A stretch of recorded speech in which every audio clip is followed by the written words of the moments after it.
Canada के Ontario के Niagara Falls के पास स्थित इस टनल का नाम सुनते ही लोग कांपने लग जाते हैं।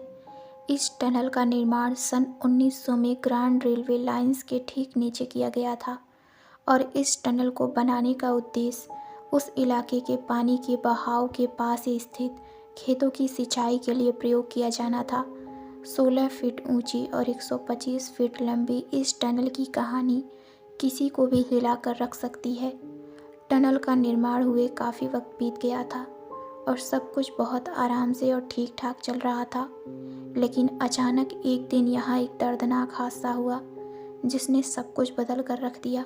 इस टनल के आसपास आबादी बहुत कम थी, इसलिए हर समय यहाँ पानी भी नहीं बहा करता था। जब पानी बहुत भर जाता था तो उस समय इस टनल का प्रयोग किया जाता था। इस टनल में यूं तो कई हादसे हुए, लेकिन एक हादसा ऐसा था जिससे ओंटारियो शहर आज तक उबर नहीं पाया।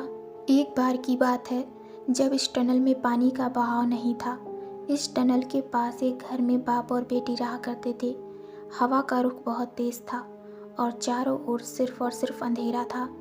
लड़की घर में अकेली थी और पीछे वाले कमरे में सो रही थी कि अचानक उस घर में आग लग गई और देखते ही देखते आग ने पूरे घर को अपनी चपेट में ले लिया।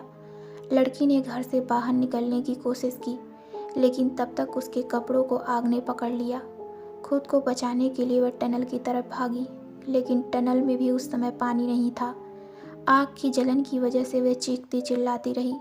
उसकी चीख बहुत भयानक और दर्दनाक थी, जिसे सुनकर कई लोग वहाँ इकट्ठा हो गए, लेकिन किसी ने उस लड़की को नहीं बचाया और आखिरकार उस लड़की ने यहाँ दम तोड़ दिया। इसके अलावा यहाँ एक और लड़की की ऐसे ही जलने के कारण मौत हुई थी। सुबह जब लोग उस टनल में पहुँचे तो लड़की का अधजला हुआ शरीर वहाँ पड़ा था और तब से लेकर आज तक वहाँ शरीर के जलने की वैसी ही बदबू आती है जैसे पहले आती थी।